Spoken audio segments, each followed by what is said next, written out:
Assalamualaikum warahmatullahi wabarakatuh. Kembali lagi bersama saya Tiffan Nurkalia. Dalam video kali ini saya akan membahas mengenai pengguna dan pengembang sistem. Organisasi bisnis, dukungan sistem informasi bagi organisasi. Sistem informasi dikembangkan untuk mendukung keseluruhan organisasi, eksekutif, dan area bisnis. Sedangkan sistem informasi manajemen dimaksudkan untuk memenuhi kebutuhan informasi bagi para manajer perusahaan. Selanjutnya, organisasi layanan informasi.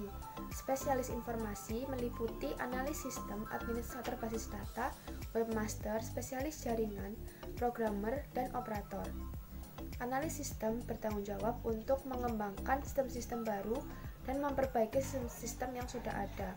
Kemudian ada administrator basis data yang bertugas dalam mengelola basis data sebuah perusahaan.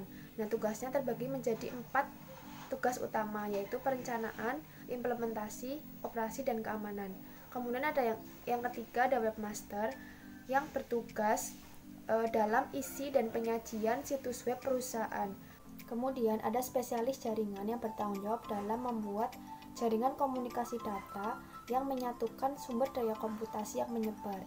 Kemudian ada programmer yang bertanggung jawab dalam membuat kode program komputer yang mengubah data menjadi informasi yang berguna bagi para pengguna. Kemudian ada operator. Operator bertanggung jawab dalam menjalankan peralatan komputasi berskala besar seperti komputer mainframe dan server. Selanjutnya, struktur organisasi layanan informasi. Nah, berikut ini merupakan struktur organisasi bagi unit layanan informasi perusahaan yang tersentralisasi. Struktur khusus seperti ini disesuaikan dengan siklus hidup sistem. Perusahaan telah menunjuk beberapa orang analis sistem dan programmer untuk mengembangkan sistem-sistem baru, sedangkan analis sistem dan programmer lainnya ditunjuk untuk memperbaiki dan memelihara sistem-sistem yang sudah ada. Selanjutnya ada struktur organisasi inovatif. Struktur organisasi inovatif ini dibagi menjadi 3. Yang pertama model sekutu, yang kedua model platform, dan yang ketiga model terskala. Model sekutu menganggap bahwa layanan informasi yang bekerja dengan area-area bisnis dalam menggunakan teknologi informasi guna menghasilkan inovasi bisnis. Kemudian ada model platform yang menganggap bahwa layanan informasi tidak akan secara aktif mengawali inovasi bisnis, namun akan menyediakan sumber daya informasi sehingga informasi tersebut dapat dicapai oleh area-area bisnis. Kemudian yang ketiga ada model terskala yang menganggap bahwa sumber daya yang harus diperoleh begitu peluang pasar muncul dan harus dapat dengan cepat dilepaskan ketika peluang tersebut tidak lagi terjadi, sehingga tetap mempertahankan biaya tetap pada tingkat yang minimum. Selanjutnya, komputasi pengguna akhir. Komputasi pengguna akhir atau End User Computing atau EUC merupakan pengembangan seluruh atau sebagian sistem informasi oleh pengguna. Komputasi pengguna akhir timbul karena 4 faktor utama. Yang pertama, dampak pendidikan komputer. Dampak pendidikan komputer ini mulai terlihat di sekolah-sekolah negeri dan swasta, perguruan tinggi, serta perusahaan-perusahaan industri. Kemudian yang kedua, ada antrian layanan informasi. Layanan informasi tidak dapat memberikan respon yang cukup cepat untuk memenuhi tuntutan, sehingga antrian mulai menumpuk dengan pekerjaan yang menunggu untuk dikerjakan oleh komputer. Kemudian ada murahnya peranti keras.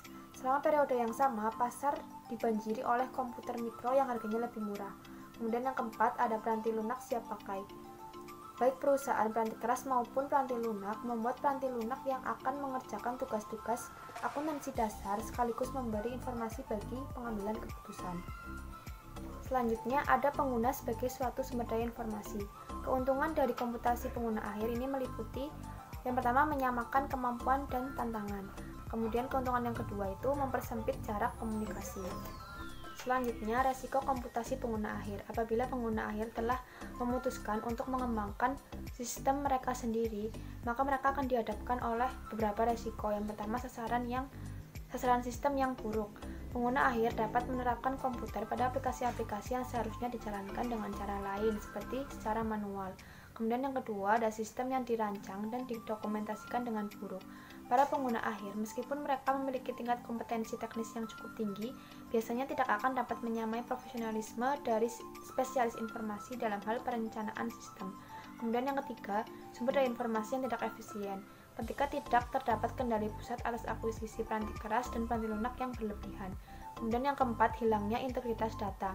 Pengguna akhir yang tidak menjaga data dan peranti lunak mereka. Kemudian yang kelima, hilangnya kendali. Pengguna mengembangkan sistem untuk memenuhi kebutuhan mereka sendiri tanpa menyelaraskan dengan suatu rencana yang akan memastikan dukungan komputer bagi perusahaan. Selanjutnya, kriteria pendidikan, pengetahuan, dan keahlian yang dibutuhkan untuk karir di bidang layanan informasi. Pengetahuan pengembangan sistem. Yang pertama, pengetahuan komputer. Kemudian yang kedua, ada pengetahuan informasi.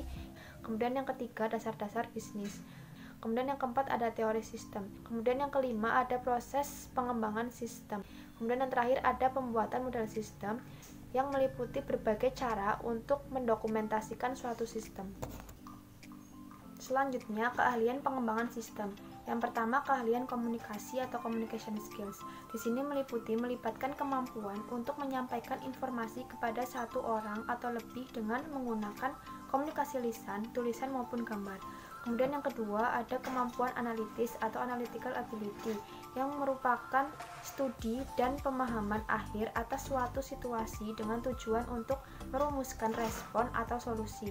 Kemudian yang ketiga, ada kreativitas atau creativity yang merupakan penciptaan ide atau solusi baru yang sepenuhnya atau sebagian. Kemudian yang keempat, ada kepemimpinan atau leadership yang merupakan kemampuan untuk mengarahkan orang lain untuk melaksanakan tugasnya. Selanjutnya, mengelola pengetahuan yang ditunjukkan oleh sumber daya informasi perusahaan. Perusahaan seringkali menganggap manajemen pengetahuan atau knowledge management sebagai sistem jenis lain yang harus dikembangkan. Sistem seperti ini akan menciptakan pengetahuan, mengelolanya, dan mengirimkannya ke pengguna yang tepat. Vendor-vendor seperti knowledge-based.net menjadi peranti lunak manajemen pengetahuan kepada perusahaan-perusahaan yang ingin mengambil keuntungan dari peranti lunak siap pakai. Selanjutnya, otomatisasi kantor. Otomatisasi kantor merupakan penerapan otomatisasi seperti teknologi komputer pada pekerjaan kantor.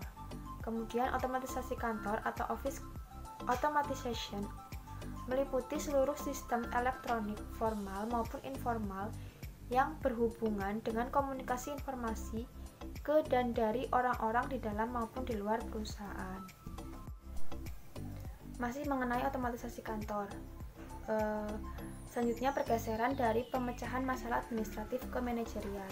Aplikasi-aplikasi otomatisasi kantor sebelumnya dimaksudkan untuk mendukung pegawai bagian sekretariat dan administratif. Namun, seiring dengan semakin bertambahnya pengetahuan komputer di kalangan manajer dan profesional, mereka menyadari bahwa mereka dapat menggunakan berbagai aplikasi untuk memecahkan masalah yang mereka hadapi. Selanjutnya, kantor maya atau virtual office. Kantor maya mengakui bahwa pekerjaan kantor dapat dilakukan di semua lokasi geografis perusahaan selama kantor kerja tersebut masih terhubung dengan lokasi tetap perusahaan yang didukung oleh jenis kemampuan komunikasi secara elektronik. Nah, kantor maya ini pertama muncul dengan adanya telekommuting yang kemudian disempurnakan menjadi fasilitas kantor yang disebut hoteling. Selanjutnya, masih mengenai kantor maya. Berikut ini merupakan keuntungan kantor maya. Yang pertama, biaya fasilitas yang lebih rendah, biaya peralatan yang lebih rendah, berkurangnya penghentian pekerjaan, serta kontribusi sosial. Kemudian ada kerugian kantor maya yang meliputi moral yang rendah, serta kekhawatiran akan resiko keamanan. Selanjutnya, organisasi maya. Dampak sosial dari organisasi maya. Industri-industri yang paling tertarik pada konsep kantor maya dan organisasi maya adalah industri yang memberikan nilai tambah dalam bentuk informasi, ide, dan kecerdasan atau intelligence. Semakin banyaknya industri-industri yang tertarik dengan kantor maya, perubahan yang terjadi mungkin akan mempengaruhi cara hampir semua orang yang hidup dan bekerja. Pengaruh ini akan jelas terlihat pada penampilan fisik dan fungsi dari kota-kota kita. Selanjutnya, menempatkan pengguna sistem dan spesialis informasi pada perspektif. Unsur manusia terus menjadi salah satu bahan yang paling penting dalam pengembangan dan penggunaan sistem informasi. Nah, di sini pengguna dan spesialis informasi menjadi pemain utama yang kemudian membentuk tim pengembangan.